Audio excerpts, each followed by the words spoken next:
आज की video usual video से थोड़ी डिफरेंट है। ये किसी मिस्ट्री या क्राइम से रिलेटेड नहीं है, बट स्टिल बहुत इंटरेस्टिंग है। कुछ लोग किस तरह एक बहुत हॉरेबल एक्सीडेंट का पार्ट बन गए और उन सब के साथ क्या हुआ, लेट्स फाइंड आउट।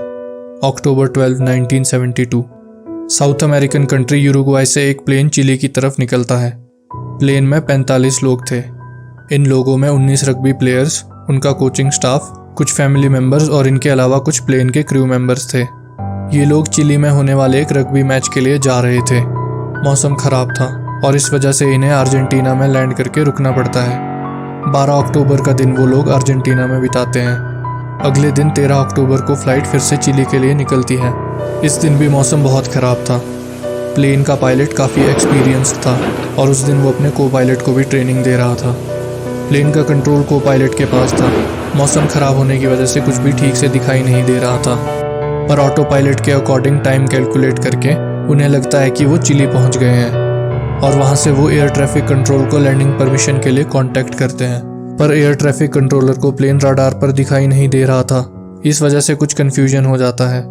इसी के साथ को पायलट प्लेन को लैंड कराने से पहले उसकी फ्लाइट की हाइट को कम करता है। कुछ दिखाई नहीं दे रहा था और जैसे ही प्लेन नीचे की तरफ गया, उसका पिछला हिस्सा एक पहाड़ की चोटी से टकराता है और प्लेन क्रैश हो जाता है।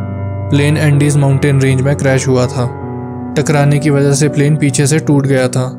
पिछला हिस्सा क्रैश होते ही उसमें बैठे 5 लोग बाहर गिर जाते हैं और उन 5 लोगों में से कोई जिंदा नहीं बचता। इसके बाद प्लेन के दोनों विंग्स टूट जाते हैं और प्लेन घिसटता हुआ किसी चीज से टकरा के रुक जाता है। टक्कर की वजह से प्लेन का कॉकपिट बुरी तरह से डिस्ट्रॉय हो जाता है, जिस वजह से पायलट की डेथ हो जाती है और को पायलट जिंदा बच जाता है। बट वो टूटे हुए कॉकपिट में फंस गया था। काफ़ी ट्राई करने के बाद भी वो वहाँ से नहीं निकल पा रहा था। उसे इंजरीज भी हुई थी और वो बहुत दर्द में कॉकपिट में फंस गया था।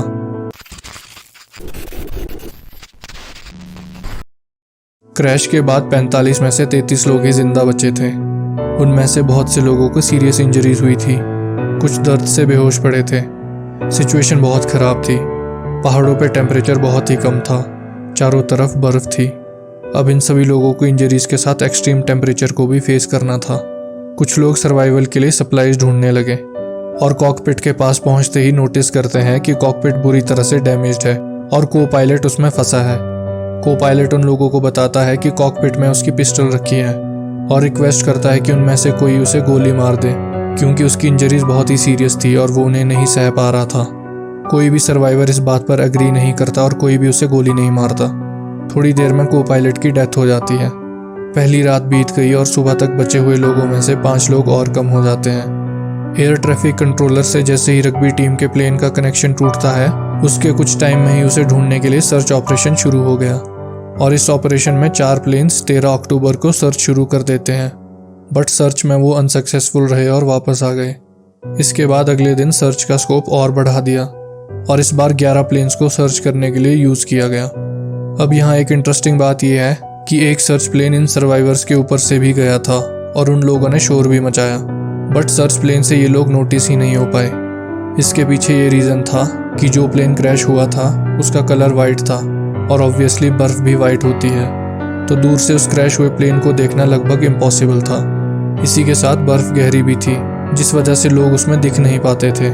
और ऐसा एक बार नहीं हुआ था। इसके बाद भी कुछ दिनों में 2 बार और उनके ऊपर से प्लेन गया था। 3 बार नोटिस ना हो पाने की वजह से वो लोग इस चीज़ को सॉल्व करने की कोशिश करते हैं। तो इसके लिए वो किसी फीमेल सर्वाइवर से लिपस्टिक लेते हैं और प्लेन के ऊपर SOS लिखने की कोशिश करते हैं। उनके पास 1 या 2 ही लिपस्टिक थी, तो वो उतने अच्छे से SOS नहीं लिख पाए। SOS एक डिस्ट्रेस सिग्नल होता है, जिसका मतलब होता है सेव आवर सोल्स, सिंपली हमें बचाओ। इसी तरह 8 दिनों तक कई सर्च ऑपरेशन चले, बट कोई भी सक्सेसफुल नहीं हुआ। इतने रिसोर्सेज और मैन पावर यूज़ करने के बाद भी जब इतने दिनों तक कोई क्लू नहीं मिला, तो अथॉरिटीज़ ने ये बात अज्यूम कर ली थी कि शायद उस क्रैश में कोई भी सर्वाइवर नहीं बचा था और इसी अजम्पशन के बेस पे उन्होंने सर्च ऑपरेशन भी रोक दिया। अब उनका मोटिव ये था कि जब मौसम थोड़ा ठीक होगा और पहाड़ों से बर्फ़ क्लियर होने लगेगी, तो उन प्लेन क्रैश वाले लोगों की बॉडीज़ को ढूंढने के लिए फिर से सर्च ऑपरेशन किया जाएगा।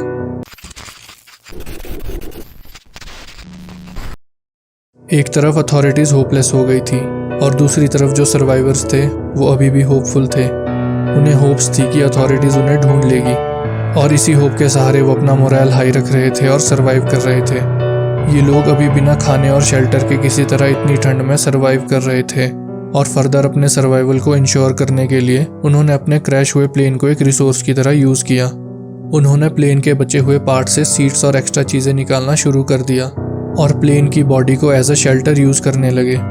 इसी के साथ उन्होंने प्लेन में अवेलेबल खाना, पानी, मेडिकल किट्स और फर्स्ट एड बॉक्सेस को भी ढूंढा और इंजर्ड लोगों को मेडिकल हेल्प दी। इसी के चलते 9th डे एक और सीरियसली इंजर्ड पैसेंजर की डेथ हो जाती है और अब 27 सर्वाइवर्स ही बचे थे। प्लेन से जो खाने की चीज़ें मिली थी उसमें प्रॉपर खाना नहीं था। स्नैक्स और ड्राई फ्रूट्स थे, जिनमें 3 बॉटल्स जैम, 1 बॉक्स आमंड्स, थोड़े डेट्स, वाइन, कुछ चॉकलेट बॉक्सेस, थोड़े स्नैक्स और कुछ बॉटल्स पानी की थी। ये जितनी भी चीज़ें थी ऑब्वियसली उन 27 लोगों के लिए काफ़ी नहीं थी, तो वो इक्वली इन चीज़ों को डिस्ट्रीब्यूट करते हैं और ये डिसाइड होता है कि सभी लोग अपना शेयर बहुत ही कम अमाउंट में थोड़ा थोड़ा करके खाएंगे ताकि उनके सर्वाइवल की प्रोबेबिलिटी बढ़ जाए और वो लोग खुद को थोड़े ज़्यादा टाइम के लिए सस्टेन करके रख सकें। और इसके अलावा पानी के लिए उन्होंने अपनी सराउंडिंग्स का यूज़ किया। अब वो लोग हर तरफ से बर्फ़ से सराउंडेड थे और बर्फ़ पिघलने पे पानी बन जाती है, तो उन लोगों ने प्लेन की सीट्स के पीछे के एल्यूमिनियम को यूज़ करके बर्फ़ पिघला के पानी कलेक्ट करना शुरू कर दिया। कुछ दिन और बीत गए थे, वो लोग जैसे तैसे सरवाइव कर रहे थे। अब खाना भी ख़त्म हो गया था, सभी वीकनेस से सफ़र कर रहे थे। उनकी बॉडीज़ उनको सस्टेन करने के लिए खुद को कंज्यूम कर रही थी। अनहेल्दी वे में वेट लॉस हो रहा था, भूख उन सबको डेस्परेट बना रही थी और इस वजह से उन्होंने सीट से कॉटन निकाल के खाना शुरू कर दिया।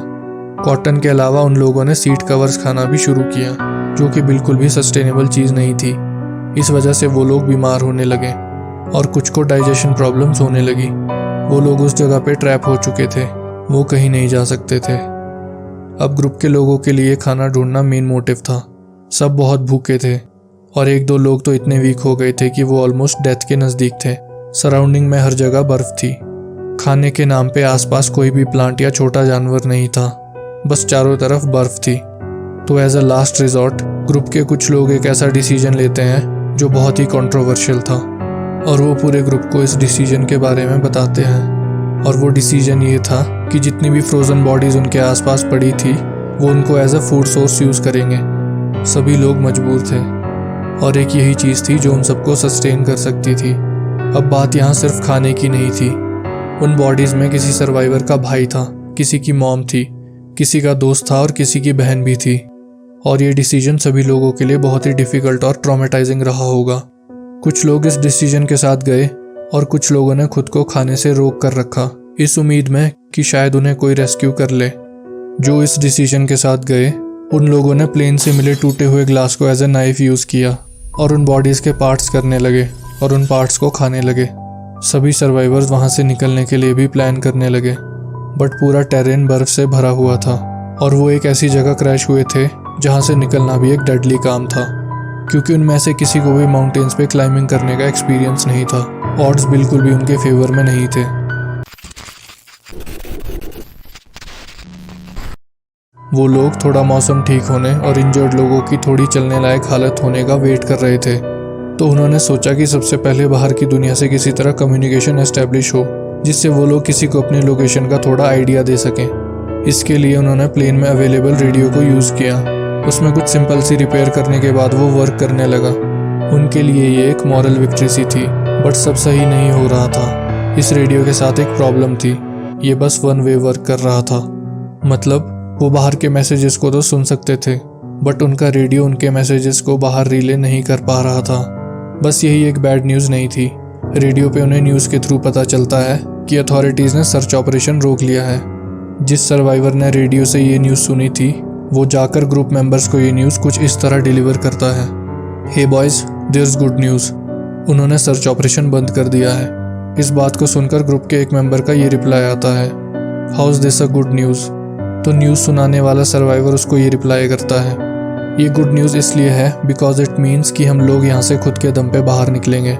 तो सर्वाइवर्स के बीच हुई ये कन्वर्सेशन ऑब्वियसली ट्रांसलेटेड है और अकॉर्डिंग टू नैंडो पराडो जो उस क्रैश के सर्वाइवर थे, ये कन्वर्सेशन एग्जैक्टली इसी तरह हुई थी। अब सभी सर्वाइवर्स की होप हर तरफ से क्रश हो चुकी थी। अब उन्हें खुद ही किसी तरह इस सिचुएशन से बाहर निकलना था। वो लोग काफ़ी डिसएडवांटेज में थे। अब जो लोग रेस्क्यू की होप्स लेके उन बॉडीज़ को खाने से खुद को रोक रहे थे, वो सर्च ऑपरेशन बंद होने की न्यूज़ के बाद खुद को और नहीं रोक पाए, और उन लोगों ने भी वही किया जो उनके जीने के लिए एब्सोल्युटली नेसेसरी था। अपने फ्रेंड्स, अपने जानने वाले लोगों की डेड बॉडीज़ को एज फूड यूज़ करके। इससे बुरा और क्या हो सकता था, राइट? रॉन्ग, इससे भी बुरा हो सकता था। क्रैश के बाद 18th डे मतलब 29 अक्टूबर को एक एवलांच आता है। सभी लोग क्रैश प्लेन के शेल्टर में थे, बट वो एवलांच इतना पावरफुल था कि वो शेल्टर भी उन सबको प्रोटेक्ट नहीं कर सका। एवलांच आने के बाद 8 और डेथ्स हो गई, और अब इनिशियल 45 में से 19 ही सर्वाइवर्स बचे थे। इस एवलांच वाले एक्सीडेंट के बाद पूरा ग्रुप शॉक में था। ग्रुप से 8 लोग और कम हो गए थे। जिन फ्रोजन बॉडीज पे वो लोग खाने के लिए रिलाय कर रहे थे, वो एवलांच की वजह से वहां से जा चुकी थी। बट जो लोग इस एवलांच की वजह से एक्सपायर हुए थे, उन 8 लोगों की बॉडीज आसपास ही पड़ी थी। अब फिर से उन्हें एक और डिसीजन लेना था। पहले जो वो लोग बॉडीज कंज्यूम कर रहे थे वो फ्रोजन थी, बट अब जो उनके पास बॉडीज पड़ी थी वो अभी अभी एक्सपायर हुए लोग थे, फ्रोजन नहीं थे। तो डिसीजन इसी बात को लेकर होना था कि क्या वो लोग इन फ्रेशली एक्सपायर्ड बॉडीज को कंज्यूम कर सकते हैं या नहीं। सिचुएशन ऐसी थी कि उनके पास कोई और रास्ता भी नहीं था। अगर वो ना खाते तो सरवाइव नहीं कर पाते। तो सभी लोग ये डिसीजन लेते हैं कि they should consume the bodies to ensure their survival. और इसके अलावा एक और बात पर सभी लोग एग्री करते हैं कि इसके बाद उनमें से किसी की भी डेथ होगी तो उसकी बॉडी को एज फूड यूज किया जाएगा। ये सभी का मिलकर लिया हुआ डिसीजन था, और हर मेंबर विलिंगली चाहता था कि अगर उसे कुछ हो भी जाए तो एटलीस्ट दूसरे सर्वाइवर्स उसकी बॉडी को एज फूड कंज्यूम करके सर्वाइव कर सके। इसी तरह सर्वाइव करते हुए कई दिन बीत गए। कुछ लोग ठंड और दूसरे फैक्टर्स की वजह से बीमार भी थे। तो 34th डे एक और सर्वाइवर एक्सपायर हो जाता है। इसी तरह 37th डे पर भी एक और सर्वाइवर की डेथ हो जाती है। अब बस 17 सर्वाइवर्स बचे थे। मौसम भी थोड़ा ठीक होने लगा था, बट सभी लोगों की हालत बहुत ख़राब थी वीकनेस और वेट लॉस से। सभी लोग हार मान चुके थे। सभी को ये लग रहा था कि अब बचने की कोई उम्मीद नहीं है, द एंड इज़ नियर। तभी एक और सर्वाइवर एक्सपायर हो जाता है और सर्वाइवर्स का नंबर 16 पहुंच जाता है।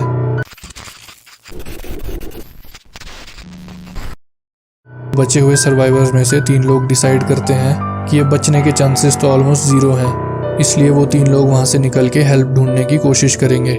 और हेल्प या सर्वाइवल की कोई उम्मीद मिली तो ठीक, वरना डेथ तो वैसे भी सर्टन थी। तीनों लोग काफ़ी सारे कपड़ों की लेयर्स पहनते हैं और अपने कपड़ों में ठंड से बचने के लिए सीट से निकाल के कॉटन भरते हैं। वो शूज़ के बाहर प्लास्टिक का यूज़ करके सीट कुशन्स लगाते हैं, जिससे बर्फ़ में ठंड से बचने में भी हेल्प होती और चलना भी थोड़ा ईजी हो जाता। इसके अलावा उन्होंने कुछ कपड़ों और प्लेन से मिले कुछ मटेरियल्स को यूज़ करके स्लीपिंग बैग्स भी बनाए थे, और प्लेन की सीट्स को यूज़ करके स्लेज भी बनाए थे, जिस पर बैठकर वो उतराई में स्लाइड करके ट्रैवल कर सकते थे। इसी के साथ 60th डे पे वो तीनों लोग निकल जाते हैं और चढ़ाई शुरू करते हैं। उन्हें निकले हुए 3 दिन हो गए थे। अभी तक उन्हें कुछ नहीं मिला था। तीनों लोग बहुत थक गए थे। उन्होंने साथ में जो खाना लाया था वो भी ख़त्म होने लगा था। तो अब वो डिसाइड करते हैं कि 3 में से 1 वापस चला जाएगा, ताकि उसके खाने का शेयर बाकी बचे 2 लोग यूज़ कर सकें और लंबा डिस्टेंस ट्रैवल कर सकें। अब 3 दिनों में उन लोगों ने जितना डिस्टेंस ट्रैवल किया था वो पूरा चढ़ाई वाला था, बट जब तीसरा मेंबर वापस आया तो उसे नीचे उतरने में सिर्फ 1 घंटा लगता है।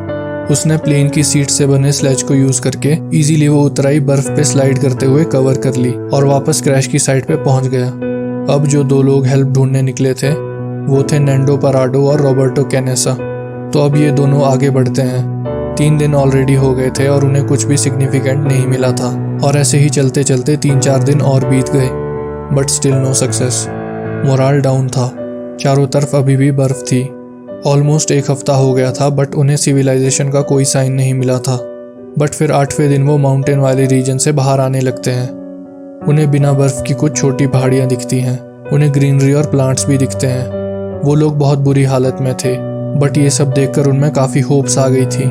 वो उसी डायरेक्शन में आगे बढ़ते हैं। फाइनली क्रैश साइट से निकलकर 10 दिन और ऑलमोस्ट 60 किलोमीटर चलने के बाद 21 दिसंबर को उन्हें पहली बार किसी तरह की लाइफ के साइंस दिखते हैं। वहाँ उन्हें कुछ गाय दिखती हैं और उन्हीं के आसपास कुछ ह्यूमन कैंप्स के साइंस भी थे।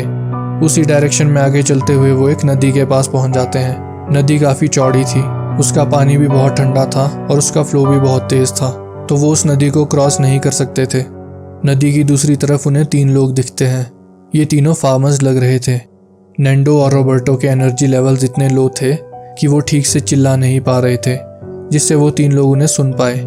वो तीनों लोग ऑलमोस्ट निकलने ही वाले थे कि उनमें से जो सबसे लास्ट वाला फार्मर था, उसकी नज़र सर्वाइवर्स पे पड़ जाती है। वो एक दूसरे से कम्युनिकेट करने की कोशिश करते हैं, बट नदी की आवाज़ की वजह से एक दूसरे को सुन नहीं पाते। फिर उस फार्मर को एक आइडिया आता है। वो एक प्लास्टिक बैग में पेपर, पेंसिल और एक पत्थर का टुकड़ा पैक करके नदी की दूसरी तरफ नैंडो और रॉबर्टो की तरफ फेंकता है, और लकीली ये आइडिया काम कर जाता है। पेपर खोलने पर नैंडो देखता है कि उस पे फार्मर ने उनसे रिलेटेड डिटेल्स मांगी थी, जैसे वो कौन थे और उस जगह क्या कर रहे थे। नैंडो पेपर पे अपना रिप्लाई लिखता है और अपने प्लेन क्रैश वाली स्टोरी उसमें लिखकर वो प्लास्टिक बैग वापस फार्मर की तरफ फेंकता है। उस टाइम इस प्लेन क्रैश की न्यूज़ उस एरिया में काफ़ी हॉट टॉपिक थी, और वो फार्मर उस पेपर को पढ़ते ही समझ जाता है कि ये लोग उसी रग्बी टीम का पार्ट थे जो प्लेन क्रैश में थी। वो फार्मर उनको टुमारो कहकर रिप्लाई करता है और वहाँ से चला जाता है। ये रात नैंडो और रॉबर्टो उस नदी के पास ही स्पेंड करते हैं।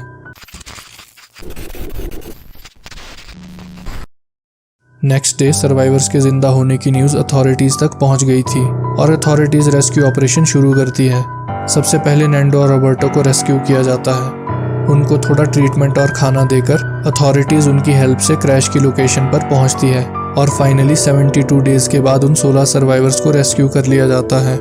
वापस पहुंचने पर मीडिया उनसे इस बारे में पूछती है कि इतने दिनों तक उन लोगों ने कैसे सर्वाइव किया। तो वो लोग अपनी स्टोरी लोगों के सामने रखते हैं कि कैसे डेड बॉडीज़ को कंज्यूम करके उन्होंने सर्वाइव किया, और ये चीज़ भी मेंशन करते हैं कि उन लोगों ने ये डिसाइड किया था कि उनमें से जिसकी भी डेथ होगी वो अपनी बॉडी को हैप्पीली दूसरों के लिए एज अ फूड सोर्स छोड़कर जाएगा। इनिशियली कुछ लोग उन्हें विलन्स की तरह देख रहे थे, और ऐसी बातें उठने लगी कि ऐसे कैनिबलिज्म कोई कैसे कर सकता है। बट ज़्यादातर लोगों ने उनकी सिचुएशन और स्टोरी को समझा, और वो उन सर्वाइवर्स को सपोर्ट कर रहे थे। पब्लिक ये चीज़ समझ रही थी कि जहाँ वो टीम क्रैश हुई थी वहाँ उनके पास कैनिबलिज्म का यूज़ करके सर्वाइव करने के अलावा कोई और रास्ता नहीं था। तो इस तरह उन 45 लोगों में से जो 16 सर्वाइवर्स बचे थे वो पब्लिकली हिम्मत और इंस्पिरेशन का एग्जाम्पल बने, और 72 डेज सफ़र करने के बाद फाइनली बच गए।